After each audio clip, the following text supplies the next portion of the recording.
Polisi mengungkap cacahan uang yang ditemukan di tempat pembuangan sampah di daerah Setu Bekasi, Jawa Barat adalah milik Bank Indonesia.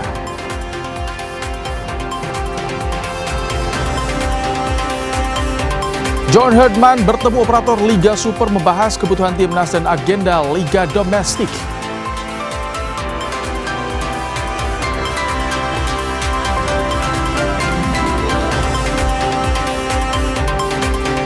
Aniaya pencuri mesin giling kopi, 4 pemuda asal Aceh Tengah divonis kerja sosial.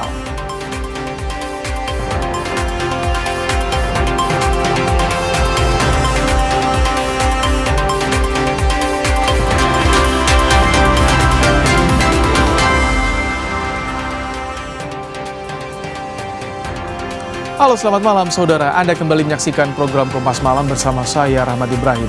Selain 3 informasi tadi, kami juga masih memiliki informasi lainnya untuk menemani malam hari Anda. Langsung saja kita simak informasi pertama di Kompas Malam hari ini saudara. Kondisi siswi Madrasah Sanawiyah di Lumajang, Jawa Timur yang jadi korban peluru nyasar di sekolahnya berangsur membaik. Meski sudah membaik, namun korban masih perlu menjalani perawatan lanjutan. Korban masih dirawat intensif usai menjalani operasi di Rumah Sakit Umum Dr. Haryoto.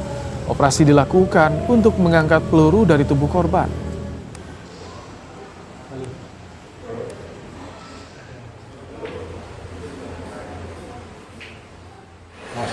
Sampai saat ini masih dirawat di ruang perawatan kami dengan kondisi membaik. Baik, bisa pulang kapan Bu kira-kira? Kami masih lihat kondisi lukanya ya, apabila kondisi luka bagus, tidak ada infeksi, antibiotik masuk, nyeri berkurang, pasien untuk mobilisasinya bagus, paling cepat besok insya Allah kami KRS-kan untuk lanjut rawat jalan kontrol di Poli.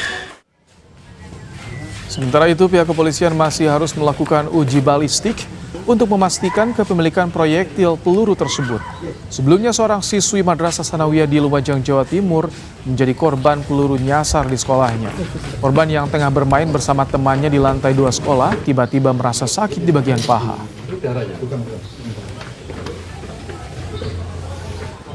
Untuk proyektil yang nyasar ini dan diduga dari jenis senjata apa ini? Nah, ini belum kita ketahui, nanti belum diambil atau dioperasi. Kemungkinan nanti setelah hasil operasi nanti kita akan alaman ini dilakukan pertolongan, nanti kita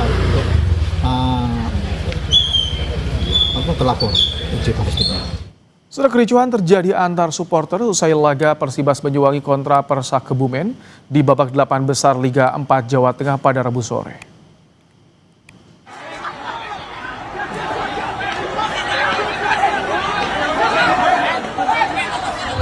Kericuhan pecah karena dipicu aksi saling ejek antar supporter di Stadion Sarwo Edi Wibowo, Purworejo, Jawa Tengah. Supporter yang diduga dari Banyumas menerobos turun ke lapangan yang diwarnai dengan lemparan batu. Insiden ini menyebabkan 1 orang panitia terluka di kepala terkena lemparan batu. Polisi berhasil meredam kedua supporter dan mengatur kepulangan mereka dengan pengawalan ketat. Screening dari KTP ini dari pembelian tiket kita udah screening, masuk KTP masuk stadion kita udah screening. Nah, dari supporter Persibas bisa masuk itu loncat Pak di dinding. Itu dari steward kita Pak. Karena itu untuk mengamankan, jadi ada kena lemparan. Seorang pelajar tewas terseret arus banjir saat akan menolong pemotor yang terjebak banjir di Tegal, Jawa Tengah. Jasad korban ditemukan 20 km dari titik awal korban hanyut. Operasi pencarian korban melibatkan prajurit TNI, Polri, BPBD, dan warga. Korban ditemukan 20 km dari titik awal korban hanyut. Tim SAR mengevakuasi jenazah korban dan membawanya ke rumah sakit. Kini jenazah korban telah diserahkan pada keluarga untuk dimakamkan.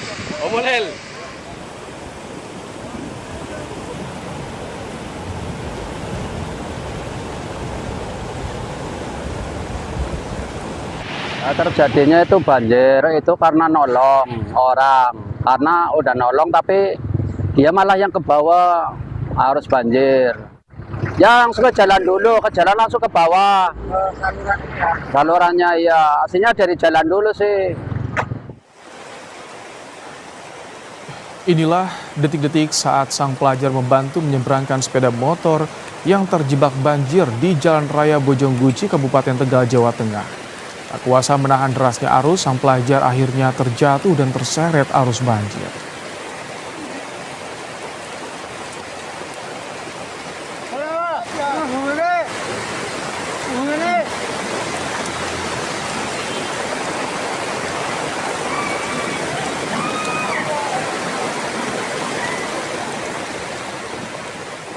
Kita ke informasi lainnya, Saudara. Polisi mengungkap cacahan uang yang ditemukan di tempat pembuangan sampah di daerah Setu, Bekasi, Jawa Barat adalah milik Bank Indonesia. Cacahan uang merupakan limbah pemusnahan BI.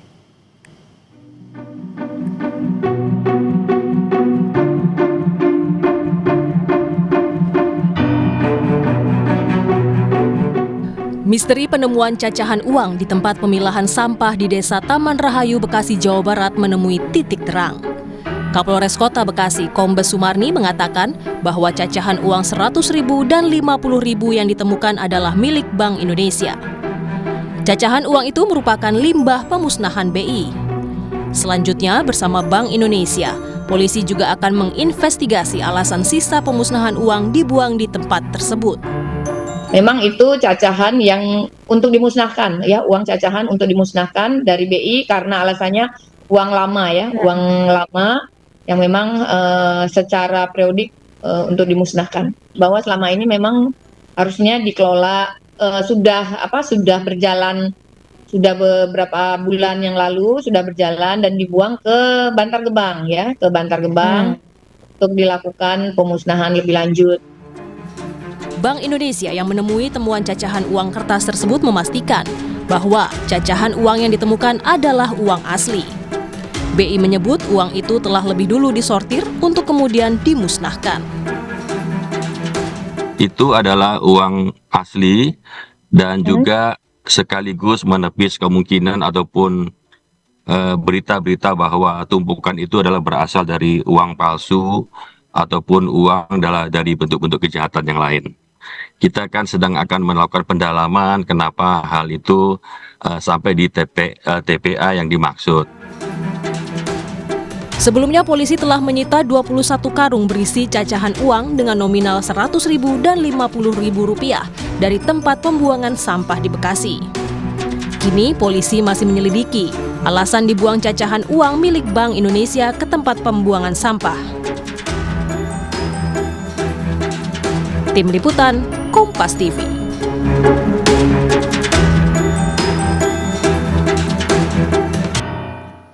Saudara, 4 pemuda asal desa Wihni Bakong, Kecamatan Silih Nara, Kabupaten Aceh Tengah, harus berurusan dengan hukum lantaran menganiaya seorang pencuri.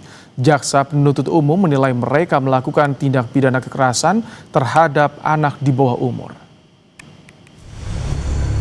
Nasib malang menimpa Sandika Mahbengi bersama 3 rekannya, warga desa Wihni Bakong, Kecamatan Silih Nara, Kabupaten Aceh Tengah. Niat hati membela keluarganya dari aksi pencurian, justru kini duduk di kursi pesakitan dan harus menerima hukuman. Insiden ini berawal saat Sandika dan rekannya menganiaya pelaku pencurian mesin penggilingan kopi milik keluarganya pada 16 Agustus 2025 lalu. Namun orang tua pelaku justru melaporkan mereka ke polisi karena pelaku pencurian masih di bawah umur. Majelis hakim menjatuhkan vonis 3 bulan penjara. Namun hukuman tersebut diganti dengan sanksi sosial di Rumah Sakit Umum Daerah Datu Beru Takengon. Walaupun tadi memang kita juga melihat bahwa terdakwa masih mengajukan, saya ulang, masih berpikir-pikir ya untuk terhadap putusan ini.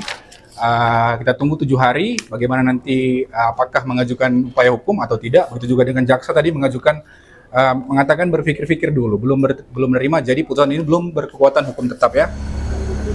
Usai mendengarkan putusan majelis hakim, Sandika Mahbengi dan rekannya tak kuasa menahan air mata. Keluarga berharap tidak akan ada lagi kejadian serupa ke depannya. Ini kan orang ini menjaga kampung, Pak. Ya, dengan pemikiran mereka tersendiri kan seperti itu. Ya. Ini hanya saja digiring. Nah, tapi alhamdulillahnya direspon baik dengan pengadilan, keputusannya sangat memuaskan. Sebelumnya polisi menyebut aksi Sandika dan rekannya sebagai bentuk penganiayaan yang disengaja dan terpisah dari hukum. Restoratif justice juga gagal dilakukan lantaran keluarga pencuri enggan berdamai. Rizky Maulana, Kompas TV Aceh Tengah, Aceh. John Herdman bertemu operator Liga Super membahas kebutuhan timnas dan agenda Liga Domestik.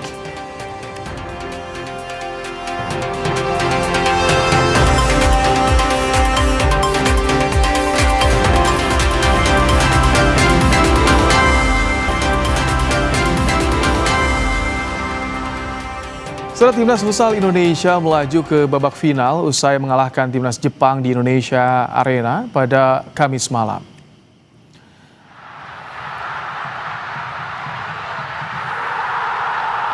Timnas futsal Indonesia mampu bermain imbang 3-3 hingga akhir babak kedua dan memaksa babak tambahan. Skuad rajikan Hector Soto mampu menciptakan 2 gol tambahan di 2 kali 5 menit dan mengunci kemenangan jadi 5-3. Kemenangan ini mengantarkan timnas futsal Indonesia ke babak final Piala Asia Futsal 2026.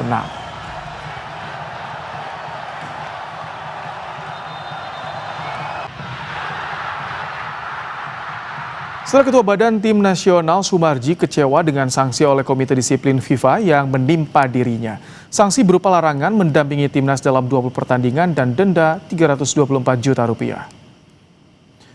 Komite Disiplin FIFA menilai Sumarji melakukan tindakan agresif kepada wasit Tiongkok Manning hingga terjatuh di laga timnas melawan Irak di kualifikasi Piala Dunia 2026 11 Oktober 2025. Sumarji mengaku kecewa namun tetap akan menjalani hukumannya. Sebelumnya, 2 penggawa timnas Sain Patinama dan Tom Haye sudah lebih dulu mendapatkan sanksi dari FIFA berupa sanksi larangan bermain 4 pertandingan dan denda 103 juta rupiah. Saya dorong apa? Menurut laporan wasit, manajer tim ya sangat. Kalau kecewa, saya sangat kecewa karena menurut saya ini sangat berlebihan, tidak sebanding dengan apa yang saya lakukan gitu. Ya, tapi ya itulah FIFA, itulah sepak bola. Memang fair play itu juga memang sangat dibutuhkan dan itu juga merupakan kesalahan saya. Kenapa saya harus demikian? Harusnya saya tidak, tetapi kembali lagi bahwa itu bentuk rasa ingin melindungi pemain saya dan saya memang melihat waktu itu mungkin juga masyarakat melihat bagaimana wasit memperlakukan timnas kita gitu. John Herdman bertemu operator Liga Super membahas kebutuhan timnas dan agenda Liga Domestik. Dengan adanya pertemuan ini diharapkan operator Liga bisa bantu Herdman dalam menyuplai pemain untuk kebutuhan timnas.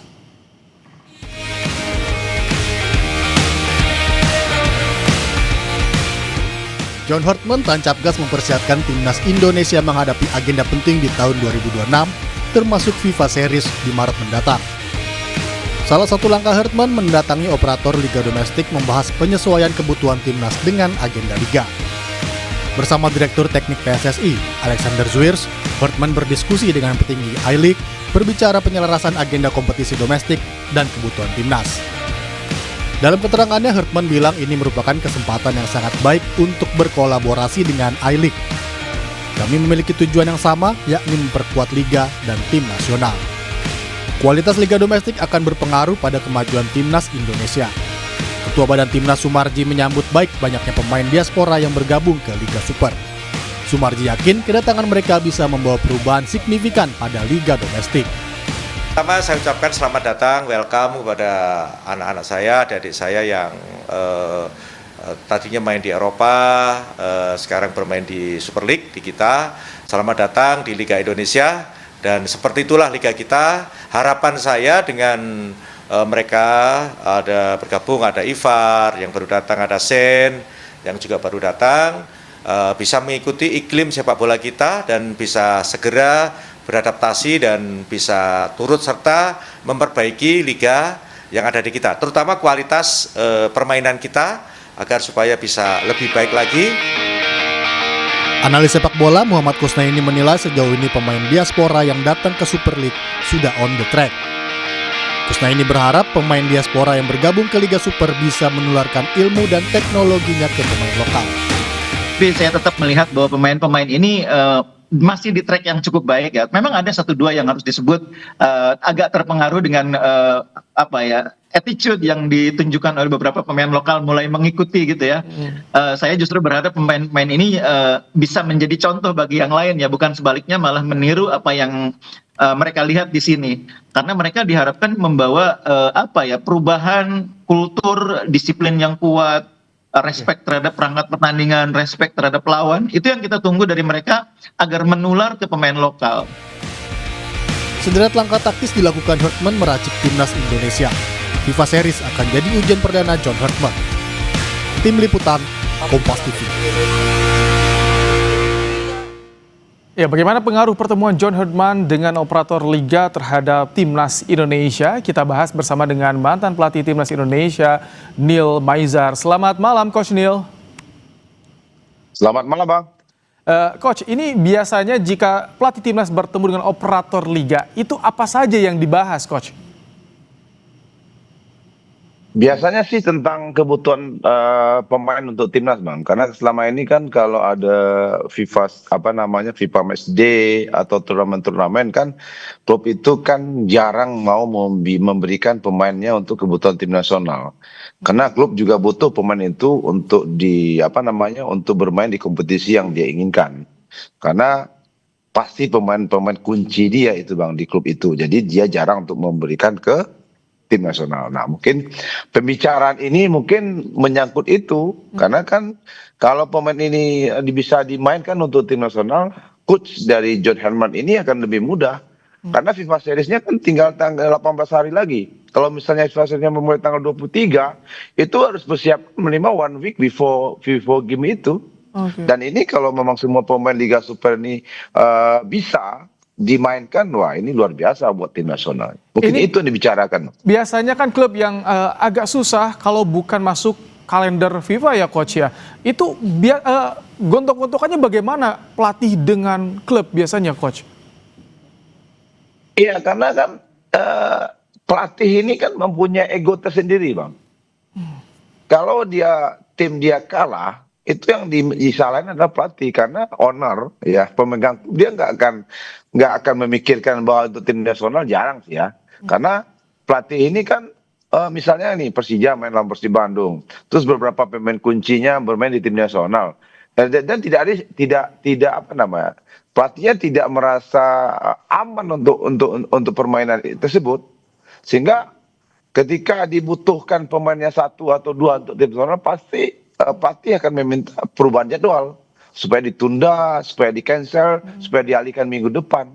Itu masalahnya, Bang. Jadi memang ini ada tarik ulur ya, kecuali FIFA Matchday ya. Tarik ulur maksudnya memang ada kesepakatan antara liga bagaimana berbicara ke pemilik klub nanti supaya pertandingan ini pemain bisa dipanggil.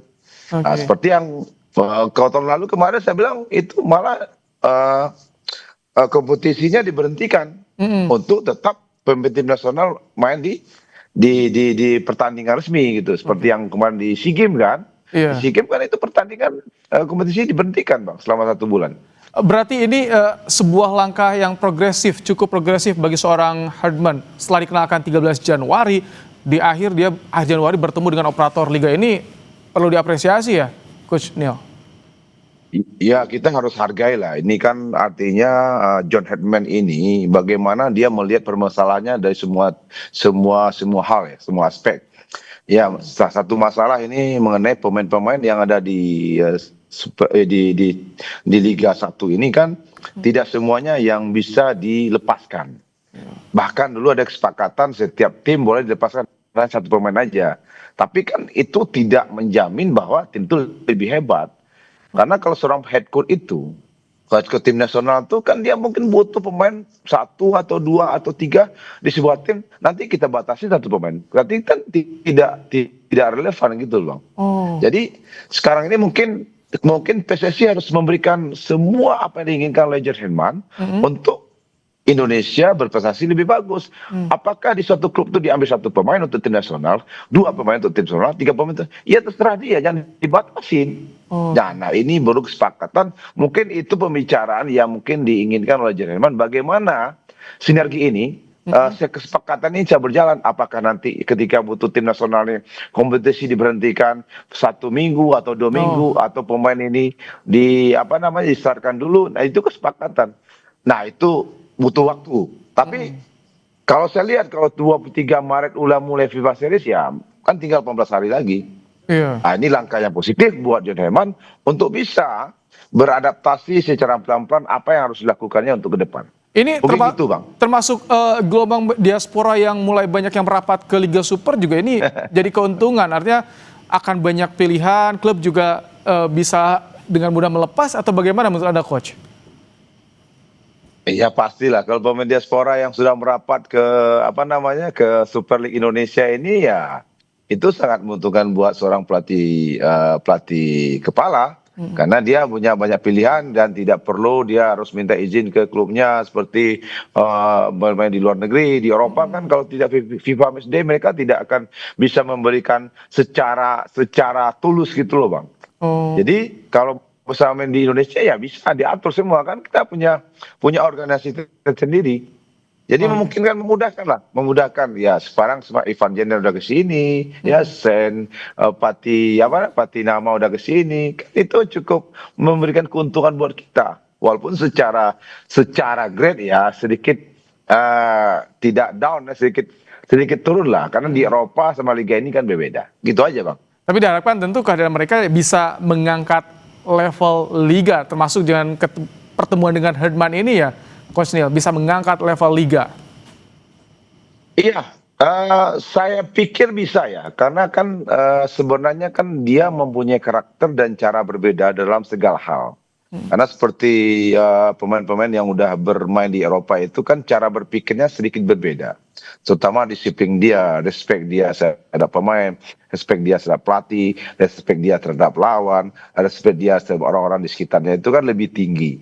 Dan cara berpikir dia karena experience di luar negeri itu cukup secara permainan sudah terstruktur, tersistem dan terorganize.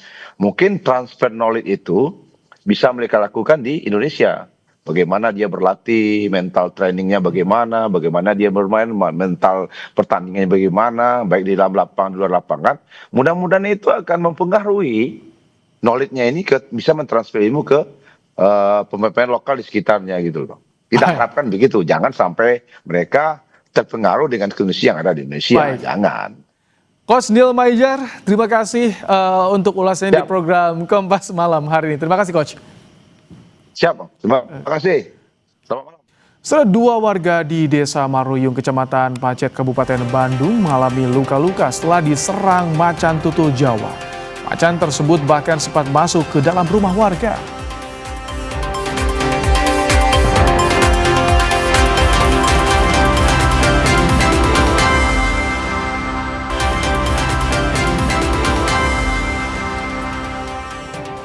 Setelah komunitas pecinta kucing Cat Lovers in the World atau Claw Indonesia melaporkan kasus penganiayaan kucing ke Mapolres Blora, Jawa Tengah. Claw Indonesia meminta polisi mengusut tuntas kasus penganiayaan tersebut.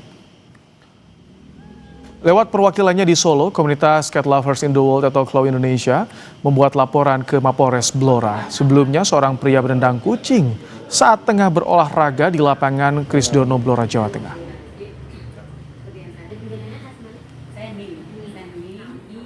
Kami sudah resmi melaporkan ke Polres Blora, kemudian sampai konfirmasi wawancara kami mendapatkan dari aduan, kami mendapatkan lembar pengaduan. Kemudian hari ini saya akan menyerahkan barang bukti berupa 11 detik video di dalam flash disk dan diminta server segera untuk diserahkan. Ini menjadi proses cepat sehingga semoga segera gelar, segera P21 dan pengusutan tuntasnya bisa dikejar. 2 warga di Desa Maruyung, Kecamatan Pacet, Kabupaten Bandung mengalami luka-luka setelah diserang macan tutul Jawa. Macan tersebut bahkan sempat masuk ke dalam rumah warga. Pagi yang tenang mendadak berubah. Warga Desa Maruyung, Kecamatan Pacet, Kabupaten Bandung, Jawa Barat digegerkan dengan kemunculan macan tutul Jawa di permukiman mereka. Bahkan, hewan predator itu sempat masuk ke dalam rumah. Macan tutul yang diduga berasal dari daerah Gunung Rakutak menyerang 2 orang hingga mengalami luka di bagian tangan dan pundak. Hingga akhirnya macan itu terjebak di antara dinding dan pagar rumah. Warga dengan sigap berupaya menangkapnya dalam waktu kurang lebih 2 jam menggunakan tali dan karung. Macan tutul pun dititipkan sementara di Mako Polsek Pacet. Lalu saya ambil tindakan bawa waring. Nah, pas itu kan posisinya lagi ada di halaman warga, terjepit dalam ruangan. Nah, pas mau ditangkap, loncat, saya kejar, langsung dia masuk ke lorong antara tembok dan besi. Nah, saya sendiri langsung loncat, ngambil alat, ternyata ada besi, langsung diborok ininya.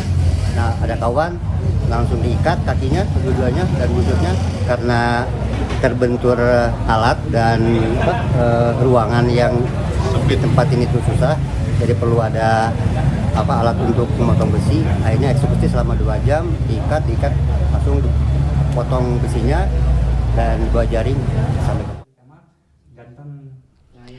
Selanjutnya, macan tutul Jawa dibawa ke pusat rehabilitasi di Cikembulan, Kabupaten Garut.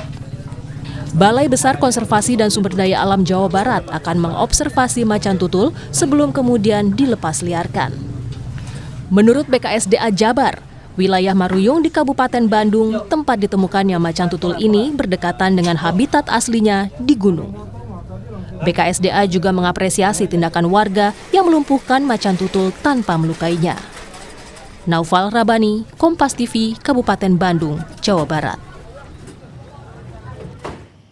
Selengkapnya soal berkeliarannya macan tutul Jawa di Desa Maruyung, Kabupaten Bandung, Jawa Barat, kita bahas bersama dengan Fitriana Yulalita, Kepala Seksi Konservasi Wilayah 5, Balai Besar Konservasi Sumber Daya Alam BKSDA Jawa Barat. Selamat malam, Bu Fitri.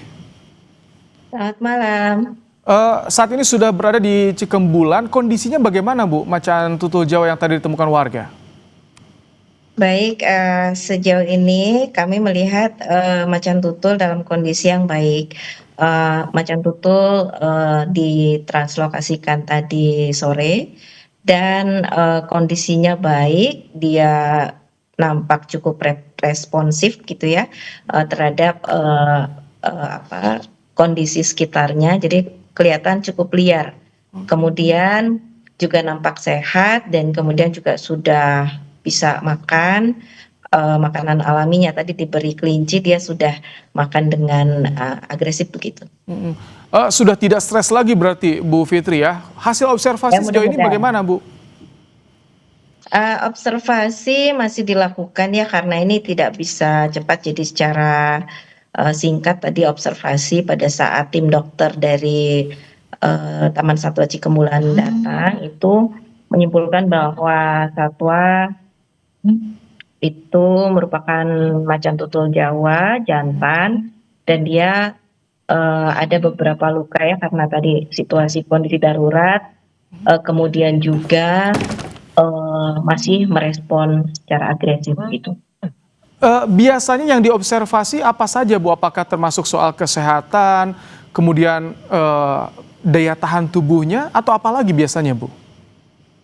Maksudnya untuk jangka panjangnya nanti untuk dilihat apakah dia betul. Cukup baik untuk dilepas liarkan begitu ya? Betul. Nah ini pasti akan dilihat apakah satwa tersebut mempunyai mungkin cacat ataupun organ-organ tubuhnya itu masih lengkap begitu ya. Kadang-kadang kan kalau dalam kondisi konflik itu dia mengalami luka yang cukup serius misalnya, atau kehilangan organ-organ penting untuk bertahan hidup di alam, misalnya gigi, taring yang secara alamiahnya memang dia butuhkan untuk makan di alamnya seperti itu. Kemudian juga anggota gerak itu dilihat apakah masih cukup sehat dan juga insting liarnya akan dinilai sehingga nanti apabila dilepas liarkan ke alam dia mampu survive di alam. Ini kan diduga berasal dari Gunung Rakutak. Ini bisa digambarkan Bu Fitri, jaraknya seberapa jauh sih dengan permukiman warga di Pacet tadi? Kemudian soal habitat merekanya seperti apa kondisinya sebetulnya? Sebetulnya kami tidak bisa menyimpulkan ya dari mana tepatnya begitu ya macan tutul ini berasal. Hanya kalau melihat di peta mungkin Desa Maruyung Kecamatan Pacet ini termasuk desa yang berdekatan dengan kawasan hutan begitu. Sedangkan Macan Tutul Jawa sendiri dia mempunyai kemampuan menjelajah yang tinggi gitu karena kebutuhan ruangnya dia cukup luas begitu. Jadi dia memang satwa mamalia karnivor besar yang memang mempunyai kemampuan jelajah yang sangat kuat begitu dan mempunyai kemampuan untuk melintas cukup jauh. Apabila dikaitkan dengan jarak, saya kira kalau melihat di peta Desa Maruyung ini cukup dekat gitu ya dengan kawasan hutan yang ada di sekitar situ. Jadi hutan dan pegunungan yang ada di situ sambung menyambung dari beberapa gunung itu sangat memungkinkan itu merupakan habitat dari macan tutul secara alami. Bu Fitri, kalau secara kebiasaannya menjelajahnya ini sendirian atau berkawanan, Bu Fitri? Biasanya macan tutul jantan begitu ya, dia mempunyai teritorial dan kemudian biasanya dengan macan tutul jantan yang lain dia akan tidak mengizinkan begitu ya karena dia punya area yang dipertahankan. Jadi artinya dipastikan untuk di daerah Pacet tidak ada lagi macan tutul lain atau kawanannya, Bu ya? Oh, itu sangat perlu kajian, Pak. Jadi memang perlu kajian lebih lanjut tentang itu, gitu ya. Jadi saya tidak bisa menyimpulkan apakah tidak ada yang lain karena sebetulnya kan mereka juga berbagi ruang dan waktu begitu. Bisa saja mungkin yang lain pun bisa melintas di daerah situ. Oke, Bu Fitri, ini edukasi bagi warga jika kemudian hari mendapati hewan yang dilindungi seperti macan tutul Jawa ke permukiman, bagaimana mereka harus berbuat, Bu?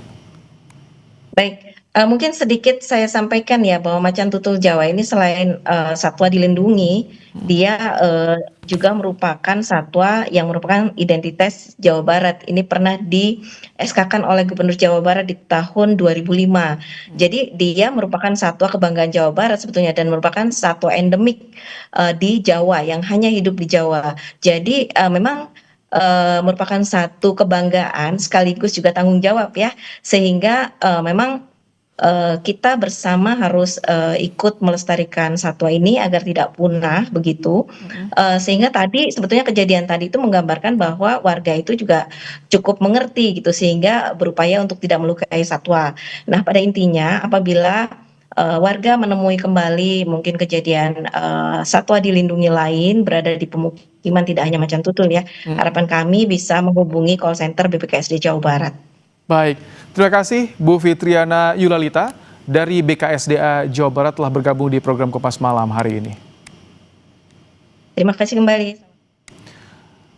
Usai jeda, saudara, kami kembali dengan informasi Timnas Futsal Indonesia melaju ke babak final usai mengalahkan Timnas Jepang di Indonesia Arena pada Kamis malam.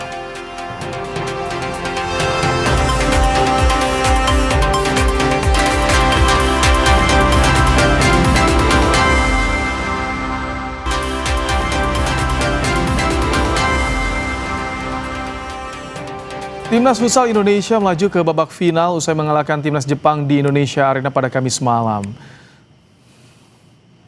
Timnas Indonesia membuka keunggulan lewat kreasi Samuel Eko di menit 12 dan bertahan hingga turun minum.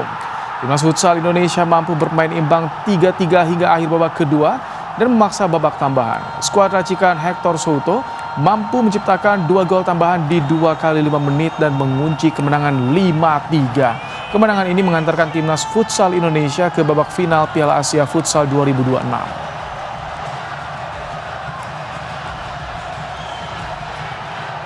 Seperti apa kemeriahan di Indonesia Arena Senayan Jakarta pasca Indonesia melaju ke babak final Piala Asia 2026? Kita tanyakan pada jurnalis Kompas TV ada Ariel Wiranata dan Ganiar. Selamat malam, Ariel. Bagaimana kemeriahan di sana menyambut Timnas Futsal Indonesia tembus final? Ya Ibrahim, semangatan ini terlihat sejak dari kemenangan Indonesia yang dimana berhasil melawan Jepang dengan skor 5-3, yang dimana ini menandakan Indonesia berhasil melaju ke babak final. Dan mungkin akan saya tanya sedikit-sedikit dengan supporter yang hadir menonton pada hari ini. Halo Mas. Gimana nih Mas? Kesemangatannya gimana Mas tadi? Ini namanya siapa Mas? Redo. Gimana Mas tadi nonton pertandingan timnas futsal Indonesia ngelawan Jepang ini Mas? Lawan Jepang, Indonesia nggak pernahnya seumur hidup saya Indonesia sedikdaya ini melawan King Jepang gitu loh. Tadi pertandingannya gimana Mas kalau boleh tahu? Seru, parah. Menegangkan nggak Mas? Negang banget, apalagi di depan pendukung Indonesia sendiri, di rumah kita sendiri gitu. Indonesia itu seperti nggak kayak Indonesia deh, dan gitu juga Jepang. Kayak bisa takluk aja gitu melawan kehebatan Indonesia. Lalu kira-kira nih Mas, nanti kan next selanjutnya nih hari Sabtu ngelawan Iran nih. Gimana Mas kira-kira harapannya atau prediksi kira-kira berapa Mas? Harapannya ya penonton masyarakat Indonesia bisa pressure lah gitu bagi yang nonton di venue langsung. Bisa memberi tekanan ke tim Irak kapan lagi kita bisa ngangkat Piala Asia gitu di rumah kita sendiri. Mungkin sejarah akan tercipta hari Sabtu nanti gitu. Nah, prediksinya berapa Mas nanti ini untuk final? Tipis aja deh, 7-0 nggak kemana untuk Indonesia gitu. Ya Baim, itu merupakan semangat dari supporter yang menonton pertandingan semifinal tadi Indonesia melawan Jepang pada Piala Asia Futsal ini, yang dimana nantinya Indonesia akan melanjutkan kembali melawan Iran pada laga semifinal yang akan dilanjutkan pada hari Sabtu. Dan mereka berharap bahwa Indonesia berhasil meraih kemenangan yang dimana ini merupakan cetakan sejarah terbaik Baim pada Piala Futsal Indonesia. Baim. Baik, jadi kini titelnya menjadi King Indo ya. Terima kasih Eril untuk laporannya langsung dari Senayan, Jakarta. Setelah atlet rugby asal Garut, Jawa Barat, Siti Nur Rahayu kesulitan berobat karena terkendala biaya. Pemkab Garut turun tangan, membantu dan berjanji kejadian serupa tak akan terulang.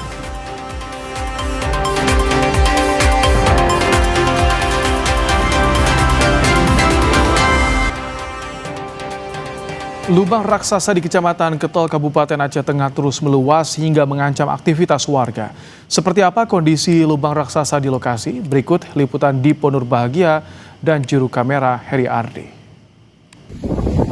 Saya berada di Kecamatan Ketol, Kabupaten Aceh Tengah, dan berada persis di lokasi terdekat dari lubang raksasa. Ini adalah bangunan yang paling besar yang setiap hari terus mengalami longsoran, dan ini adalah penampakannya sudah bisa dilihat retakan yang begitu jelas ada, dan tentu aspal ini ataupun jalan ini berpotensi untuk kembali longsor. Nah, informasi yang saya dapatkan bahwa lubang ini memiliki luas 30.000 meter persegi ataupun 3 hektar dengan kedalaman yang tentu tidak main-main, berada di kedalaman 50 hingga 100 meter. Dan bisa digambarkan sekali lagi bahwa jalan dari simpang balik Blang Mancung ini juga sudah terputus total. Informasi yang saya dapatkan juga Menteri PU akan segera meninjau lokasi ini untuk mencari solusi terbaik untuk kemudian memastikan tidak ada warga yang terdampak. Karena kalau kita lihat dari radius 200 meter masih ada sejumlah pemukiman warga yang masih ditempati warga dan juga berpotensi mengalami longsoran. Saya Dipo Nurbahagia dan juru kamera Heri Ardi melaporkan langsung dari Kabupaten Aceh Tengah. Saudara, atlet rugby yang pernah mengharumkan Garut, Jawa Barat pada PON 2024 Siti Nur Rahayu terbaring sakit dan kesulitan berobat karena terkendala biaya. Pemerintah Kabupaten Garut pun berjanji kejadian serupa tak akan terulang.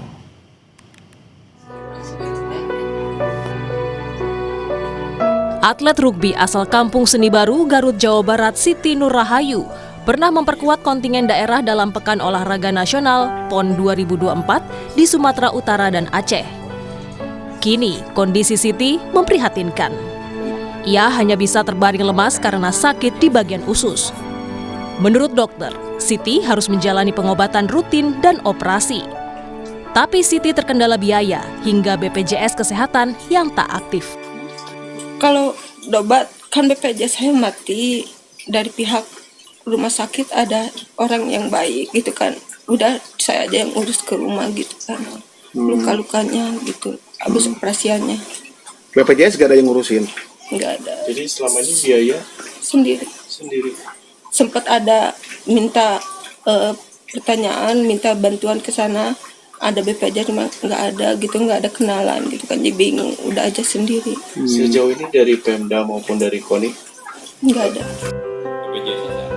Menanggapi musibah yang dialami Siti, pemerintah Kabupaten Garut berjanji hal serupa tak terulang lagi baik pada atlet maupun masyarakat umum.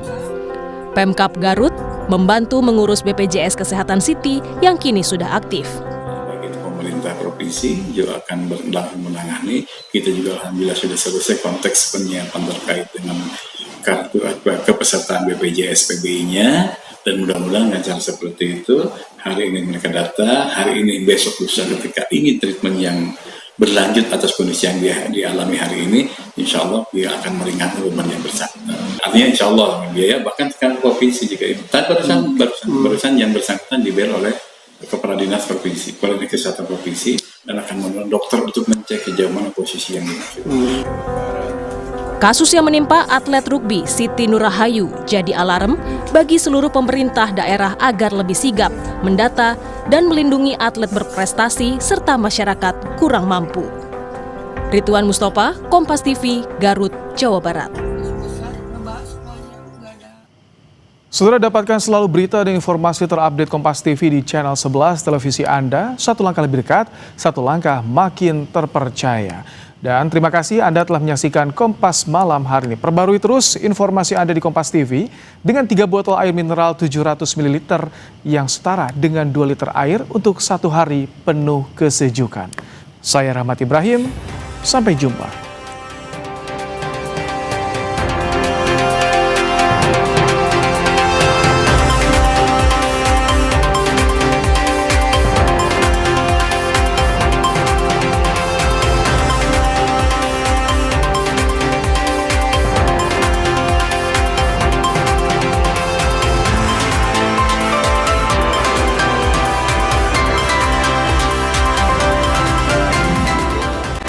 Terima kasih Anda telah